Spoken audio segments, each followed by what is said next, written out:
ஆண்டவராகிய இயேசு கிறிஸ்துவின் நாமத்தினால உங்கள் யாவருக்கும் அன்பின் வாழ்த்துக்கள். எப்படி இருக்கீங்க? நல்லா இருக்கீங்களா? நேற்றைய தினம் செய்தி எப்படி இருந்துச்சு? பிரயோஜனமா இருந்ததா? கண்டிப்பா உங்களுக்கு பிரயோஜனமா இருக்கணும்னு தான் நாங்கள் பிரயாசப்பட்டு மெசேஜ் உங்களுக்காக போடுறோம். தேவநாம மகிமைப்படுவதாக. சங்கீதம் 119வது சங்கீதத்தில் 9வது வசனத்தை நாம் இன்னைக்கு தியானிக்க போகிறோம். வாலிபன் தன் வழியை எதனால் சுத்தம் பண்ணுவான்? உமது வசனத்தின்படி தன்னை காத்து கொள்ளுகிறதினால் தானே. அருமையான வார்த்தை தேவனுடைய பிள்ளைகளே. இந்த நாளில் வாலிபன் தன் வழியை எதனால சுத்தம் பண்ண முடியும்? நீங்க இந்த வாலிப வயதுல படிக்கிற 8th 9th 10th diploma college படிக்கிற இப்படி அநேக வாலிப பிள்ளைகள் உண்டு. ஆனா அந்த வாலிப பிள்ளைகளுக்கு நம்ம நல்ல படிப்பை கொடுக்குறோம், நல்ல அவங்களுக்கு வாழ்க்கையை கொடுக்குறோம், நல்ல ஸ்கூல்ல சேர்க்கிறோம், நல்ல ட்ரெஸ்ஸு, நல்ல பைக்கு எல்லாமே நாம கொடுக்குறோம். அதனால அவங்க வழி சுத்தமாயிருச்சுன்னு நினைக்கிறீங்களா? கிடையாது. இதெல்லாம் கொடுக்கறதுனால அவங்க வழி ஒன்றும் சுத்தமாக போறதே கிடையாது. அவங்க வழி எதனால சுத்தமாகும் அப்படின்னா, வேதம் சொல்லுகிறது உமது வசனத்தின்படி தன்னை காத்து கொள்ளுகிறதினால் தானே. நல்லா புரிஞ்சுக்கோங்க. அவருடைய வசனம், ஆண்டவருடைய வசனம், வார்த்தை, வசனத்தின்படி தன்னை காத்து கொள்ளணும். முதல்ல ஒரு வாலிபன் தாய் தகப்பன்மார்கள் கொடுக்க வேண்டிய ஒரு பெரிய ஒரு வெகுமதி என்ன அப்படின்னா பைபிள் வசனம். வசனங்களை பிள்ளைகளுக்கு நம்ம கற்றுக் கொடுக்கணும். அது நமக்கு பெற்றோர்களா இருக்கிற நமக்கு ரொம்ப முக்கியமான ஒண்ணு. காரணம் என்னன்னா, கர்ப்பத்தின் கனி கர்த்தரால் வரக்கூடிய சுதந்திரம். அது சாதாரணமானதல்ல. அது கர்த்தருடைய சுதந்திரம். ஆண்டவர் நம்ம பிள்ளை நம்ம நினைக்கிறோம். ஆனா ஆண்டவர் நம்மள்கிட்ட கேள்வி கேட்பாரு. நான் உனக்கு ஒரு பிள்ளையை கொடுத்தனே, அதை நீ எப்படி வளர்த்த? அது வழி எப்படி இருக்குது பாரு. இன்னைக்கு உள்ள நாட்கள்ல இன்னைக்கு பிள்ளைகளுடைய வாழ்க்கைகள், வாலிப பிள்ளைகளுடைய வாழ்க்கைகளை பாருங்களேன், எவ்வளவு மோசமான நிலைமையில காணப்படுகிறார்கள். அந்த வாலிப வயதுல இருக்கக்கூடிய அந்த பிள்ளைக்கு வசனத்தினாலதான் காத்து கொள்ள முடியும். எப்படி காத்து கொள்ள முடியும்னா, இன்னைக்கு ஒரு உதாரணத்துக்கு சொல்றேன் பாருங்க. என்னுடைய தாய் தகப்பன் நான் சின்ன வயசுல இருக்கும்போது ஒரு ஆம்பளை பிள்ளை அப்படிங்கிறதுனால என்னை செல்லமாலாம் வளர்க்கல. நல்லா கண்டிச்சு அடிச்சு உதைச்சு வளர்த்தாங்க. வீட்டுல மாத்திரம் இல்ல அடி உத, ஸ்கூலுக்கு போனாலும் சரி.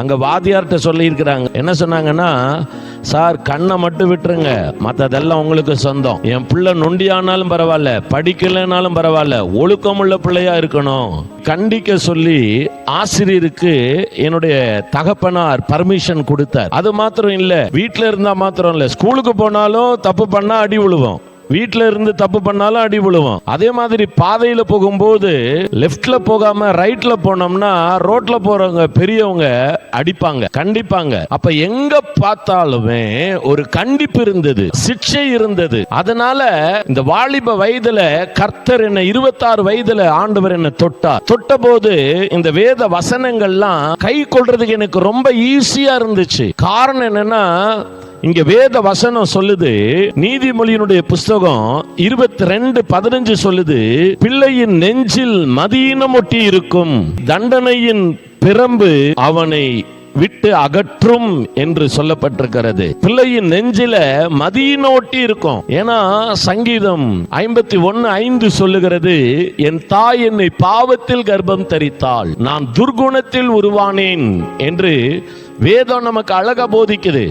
அப்போ ஒவ்வொரு தாயும் பிள்ளைகளை பெறுகிறது எப்படின்னா, கர்ப்பம் அடைகிறாங்கன்னா பாவத்துல கர்ப்பம் அடைகிறார்கள். அப்படி அடைகிறதுனால இருதயத்துல மதீனம் இருக்கிறது, துர்குணத்துல தான் அந்த பிள்ளைகள் உருவாகிறது. தேவனுடைய பிள்ளைகளை நீங்க நல்லா புரிஞ்சுக்கோங்க. ஒவ்வொரு பிள்ளையும் சரி, நானும் சரி, இத பாக்குற நீங்களும் சரி, கேட்கிற நீங்க சரி, நீங்க பெற்ற பிள்ளைகளும் சரி, யாரா இருந்தாலும் இந்த உலகத்துல இயேசுவை தவிர எல்லாருமே துர்குணத்துல தான் உருவானோம். நம்ம தாய் பாவத்துல தான் கர்ப்பம் தரித்தா, துர்குணத்துல தான் நாம உருவாயிருக்கிறோம். பாருங்க, பிள்ளையினுடைய இருதயத்துல என்ன இருக்கும்னா மதீனம் ஒட்டி இருக்கிறது. ஆமா, புத்தி இல்லாத காரியங்கள் எல்லாம் ஒட்டி இருக்கு. தண்டனையின் பிரம்பு அவனை விட்டு அகற்றும். தண்டனை நமக்கு ரொம்ப அவசியமா இருக்கிறது. தண்டனை நல்லா கவனிச்சு பாருங்க. பிள்ளைகளை கண்டிச்சு அடிச்சு உதைச்சு வளர்க்கறது இல்ல. சிலர்லாம் அடிப்பாங்க, காட்டுத்தனமா அடிப்பாங்க. அப்படி இருக்க கூடாது. பிரம்பு. அதனால்தான் வேத வேதம் அதை அழகா கோடிட்டு காட்டுகிறது. உங்களுக்கு இன்னொரு வசனத்தை கூட காட்டுறேன். நீதிமொழி 29:15 சொல்லுகிறது, பிரம்பு கடிந்து கொள்ளுதலும் ஞானத்தை கொடுக்கும். பிரம்பு கடிந்து கொள்ளுதலையும் ஞானத்தையும் அது கொடுக்குமா. தன் இஷ்டத்திற்கு விடப்பட்ட பிள்ளையோ தன் தாய்க்கு வெட்கத்தை உண்டு பண்ணுகிறான். இஷ்டத்துக்கு பிள்ளைய இஷ்டத்துக்கு வளர்க்க கூடாது, அதை கண்டிச்சு வளர்க்கணும்.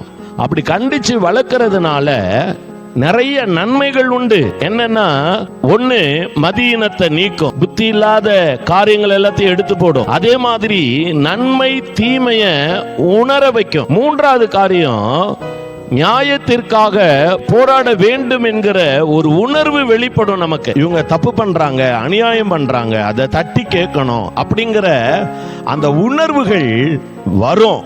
கண்டிக்கிற பிரம்பினால கண்டிக்கப்படுகிற பிள்ளைகளுக்கு அப்படிப்பட்ட நல்ல உணர்வுகள் வரும். அது மாத்திரம் இல்ல, தெளிந்த புத்தி உண்டாகும். அது மாத்திரம் இல்ல, அஞ்சாவது காரியம், பெற்றோருக்கு மற்றும் பெரியவர்களுக்கு, ஆசிரியர்களுக்கு எல்லாருக்குமே, தன்னுடைய ஆசான்கள் எல்லாருக்குமே ஒரு கீழ்ப்படிதலை கற்றுக் கொடுக்கும். இன்னைக்கு ரொம்ப முக்கியம் கீழ்ப்படிதல். இன்னைக்கு பிள்ளைகளிடத்துல பெருமை இருக்குது, தாழ்மை இல்ல. எந்த பிள்ளைகளாவது யோசிச்சு பாருங்க, 100ல ஒரு 10 பிள்ளை கூட மன்னிப்பு கேட்கறது இல்ல. காரணம் என்னன்னா, அவங்களுக்கு பெரிய பிரஸ்டேஜா நினைக்கிறாங்க, தான் தன்மானம் போயிரும் நினைக்கிறாங்க. தவறு. தான் செய்த தப்ப உணரணும். அப்ப கண்டிக்கும் போது அவங்க அதுல உணர்வடைவாங்க. அப்படிப்பட்ட உணர்வுகள் வெளிப்படும்.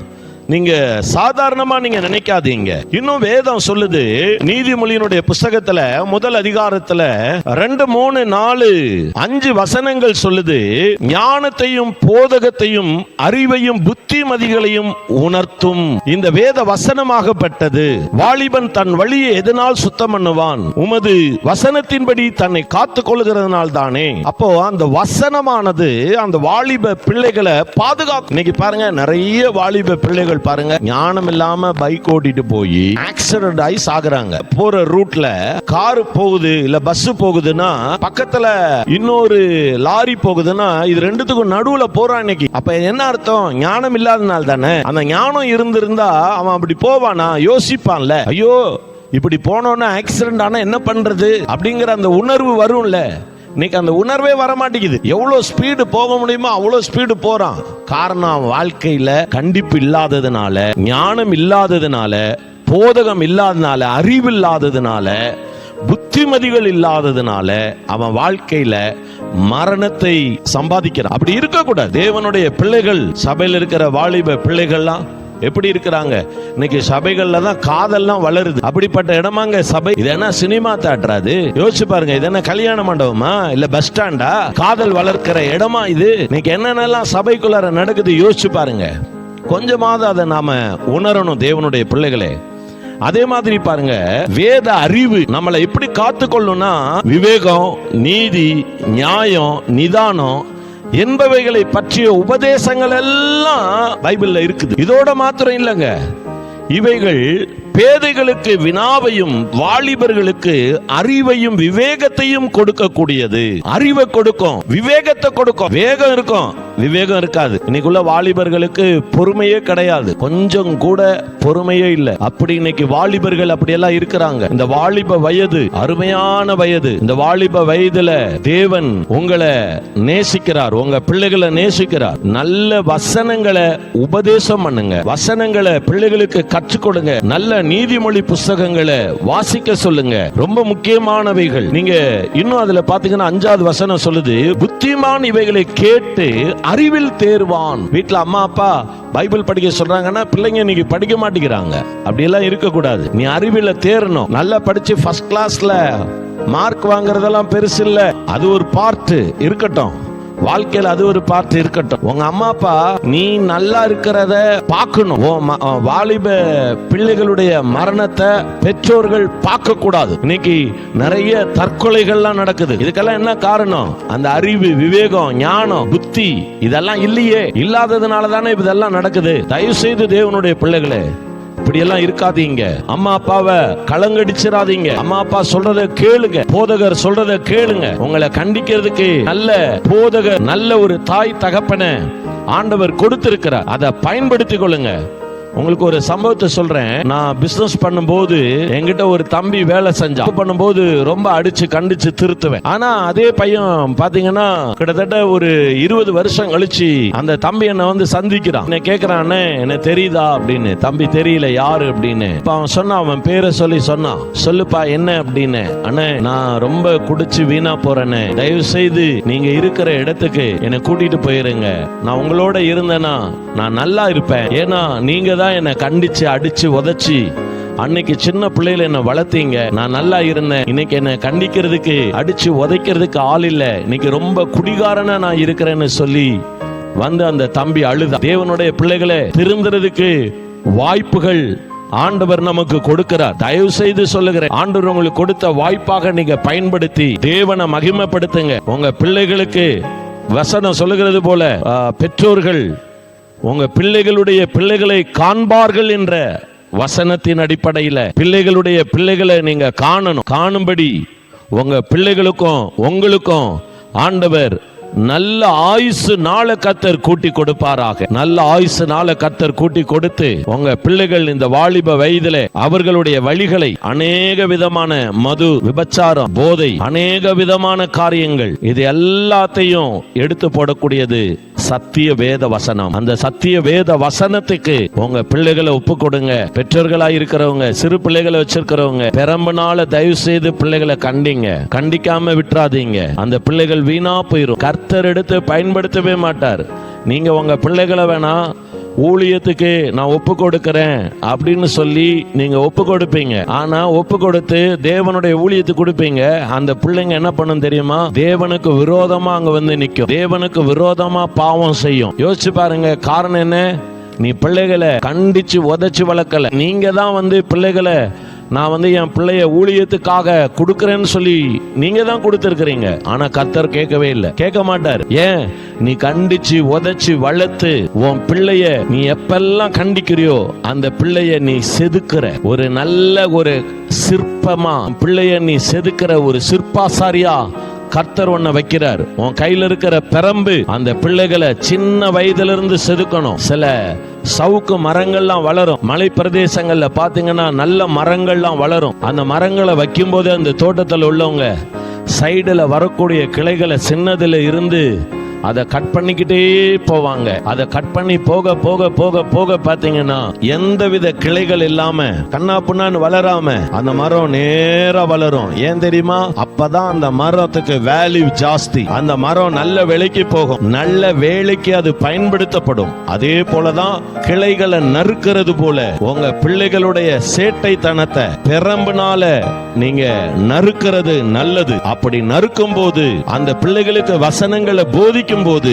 அந்த வசனங்கள் அந்த பிள்ளைகள் வாலிப வயதுல வரும்போது அந்த பிள்ளைகளை கர்த்தருடைய வசனங்கள் காத்துக்கொள்ளும். நீங்க பயப்படவே தேவையில்லை. இன்னைக்கு எத்தனையோ பெற்றோர்கள் உங்களுடைய பிள்ளைகளை வெளிநாடுகளுக்கும் ஹாஸ்டலுக்கு இப்படி அநேக இடத்துல படிக்க வைக்க அனுப்பிட்டு ராத்திரி பகலா தூக்கம் இல்லாம பயந்து இருக்கிறீங்க. ஆனா அந்த பிள்ளைகளை சின்ன வயசுல இருந்து கண்டிச்சு இப்படிப்பட்ட தேவ வசனங்களை உபதேசம் பண்ணி அந்த பிள்ளைகளுக்கு நீங்க கற்றுக் கொடுத்து போகும்போது பைபிளையும் அந்த பிள்ளை கையில கொடுத்துட்டு ஆண்டவரிடத்துல இப்படி ஜெபிக்கணும். ஆண்டவரே, உம்முடைய சுதந்திரம் உம்முடைய கையில நான் கொடுக்கிறேன், நீங்க பாதுகாத்து கொள்ளுங்கன்னு நீங்க ஜெபிக்கும் போது அந்த பிள்ளை நல்லா வளரும். நீங்களும் நிம்மதியா இருப்பீங்க, சமாதானமா சந்தோஷமா இருப்பீங்க. தேவனுடைய பிள்ளைகளே, உங்களுக்கும் எந்த வியாதியும் வராது. பிள்ளைகளால கவலையினால எந்த கவலையும் உங்களுக்குள்ளார வராது. அதனால தேவனுடைய பிள்ளைகளை தயவு செய்து உங்க பிள்ளைகளை ஊழியத்துக்கு ஒப்பு கொடுக்கிறவங்க பிள்ளைகளை கண்டிச்சு வளங்க, சிட்சித்து வளங்க, வசனத்தை சொல்லி வசனத்தை ஊட்டி வளங்க. அந்த வாலிப வயதுல கர்த்தருக்காக வல்லமையான ஒரு ஊழியக்காரர்களா எழும்பட்டும். ஒரு யோசுவாவை போல, யோசேப்பை போல, தானியேலை போல, சாத்ராக் மேஷாக் ஆபேத்நேகோவை போல, ஏன் பவுலை போல எழும்பட்டும் உங்க பிள்ளைகள். கர்த்தர் உங்களை ஆசீர்வதிப்பாராக. தேவனுடைய பிள்ளைகளே, தயவு செய்து உங்க பிள்ளைகளுக்கு கண்டிச்சு வசனங்களை போதிங்க. வாலிப வயதுல அந்த வசனங்கள் பிள்ளைகளை காத்து கொள்ளும். அதுக்கு அடியேன் சாட்சியா இருக்கிறேன். God bless you. கர்த்தர் உங்களையும் உங்களுடைய பிள்ளைகளையும் ஆசீர்வதிப்பாராக. பிள்ளைகளுடைய பிள்ளைகளை நீங்கள் காண்பீர்கள். God bless you. Thank you.